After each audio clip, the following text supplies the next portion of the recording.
শুভ সকাল। দেখো সারা রাত বৃষ্টি হচ্ছে, জল কতদূর চলে এসছে। এই হচ্ছে আমাদের ঘর। দেখো বন্ধুরা, তো জল এতদূর উঠে এসছে। সারাদিন বৃষ্টি হলে জল মনে হয় বাড়ির ঘরের ভিতর ঢুকে যাবে। বন্ধুরা দেখো কি অবস্থা, সারা রাত বৃষ্টি হচ্ছে বন্ধু, এখনও বৃষ্টি হচ্ছে, বৃষ্টি থামেনি। তো দেখতে পাচ্ছ বন্ধুরা জলটা কতদূর চলে এসছে। ঘরের মধ্যে চলে এলে কীভাবে থাকবো বন্ধুরা। দেখো বন্ধুরা জলটা রাস্তার কাছাকাছিও চলে এসছে। আর সারাদিন যদি বৃষ্টি হয় তো জল রাস্তা ডুবে যাবে, তো কিভাবে মানুষজন চলাফেরা করবে। তো দেখো বন্ধুরা, ঠাকুর মন্দির আছে আমাদের গ্রামের ভিতরে, তো আমি এখন সেদিকেই যাচ্ছি বন্ধুরা। দেখো এই হচ্ছে রাস্তা, তো জলটা কত দূর চলে এসছে। দেখো বন্ধু, এই রাস্তা ডুবে গেলে গ্রামের মানুষজন পুজো দিতে যেতে পারবে না। দেখো বন্ধুরা সব কিছু ডুবে গিয়েছে, সারা রাত বৃষ্টি হচ্ছে, এখনও বৃষ্টি হচ্ছে বন্ধুরা।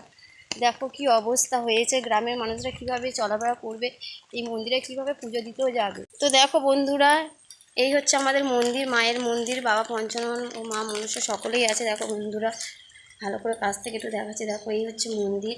তো দেখো সামনে বড় একটা ঝিল আছে মন্দিরের সামনে, তো সেই ঝিল থেকে ডুবে গিয়ে, ঝিলটা ভালো করে দেখা যাচ্ছে না বন্ধু, বৃষ্টি হচ্ছে খুবই। তো সেই ঝিল ডুবে গিয়ে দেখো মন্দিরে কত অবধি জল উঠে এসছে।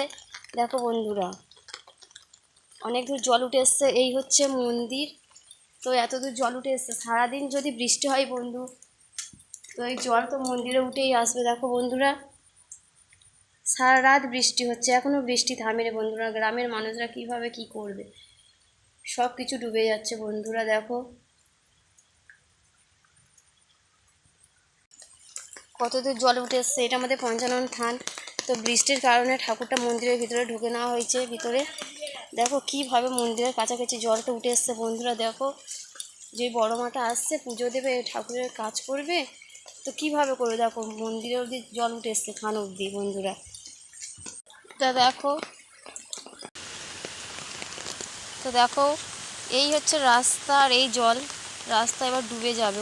দেখো বন্ধুরা কিভাবে বৃষ্টি হয়েছে, এখনও বৃষ্টি